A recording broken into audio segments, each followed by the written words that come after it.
Imagine it's 100,000 years ago in the middle of the Paleolithic era, and your name is Glark. You've been rubbing your hands back and forth as fast as you can.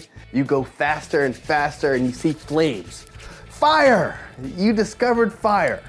Excited, you get up and you run to find someone you can show. But when you return to your cave with a crowd behind you, you find that it's fully on fire, and all of your pelts, your food, your fire sticks, they're all gone.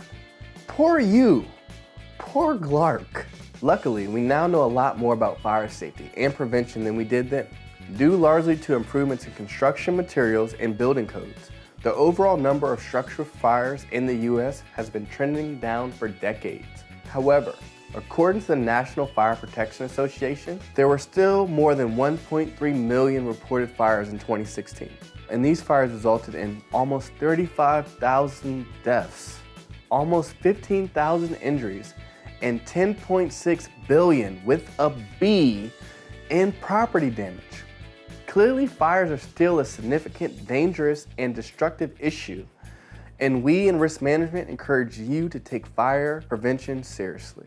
Thankfully, recommendations for fire prevention and protection have come a long way since we were stop, drop, and rolling our way through childhood.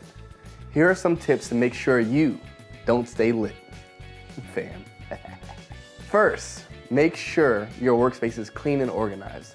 Clutter contributes to fires by providing fuel and also making it harder for you to reach exits and for first responders to reach you. Next, make sure there are easy to read emergency exit signs and diagrams posted at your worksite. Smoke can make even a familiar space disorienting.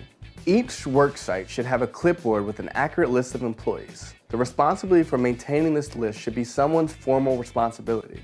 The reason for having an up-to-date list of employees on a clipboard is so that in any likely emergency, the suite warden can grab it quickly and do a head count once you are all at the designated meeting place.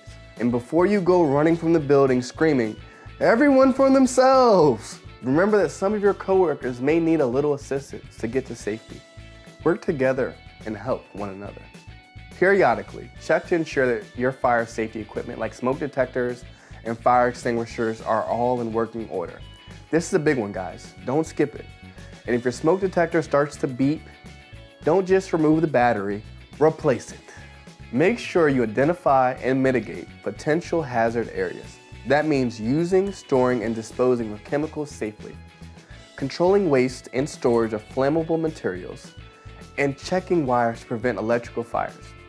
Also, make sure you can access electrical and utility controls in case of emergency. Use common sense. Don't locate your designated smoking area right next to, say, your flammable chemical storage. And if you see a potential hazard, report it, fix it, save the day. You get the idea. Finally, plan ahead. Do you know how to properly report a fire? Do you know where the fire alarms are at your worksite? Do you know what to do and where to go in the event of a fire? Do your coworkers? Maybe you know where the fire extinguisher is or the fire alarm is, but do you know how to use it? Do you really? Would you bet the lives of your coworkers on it? You've probably gotten the sense by now that a lot of fire safety comes down to equal parts common sense and proper planning. But even with exhaustive planning, sometimes fire emergencies will still happen. Being prepared, it is a lot different than thinking you're prepared. Make a plan, practice, and take fire safety seriously. We'll see you in the next video.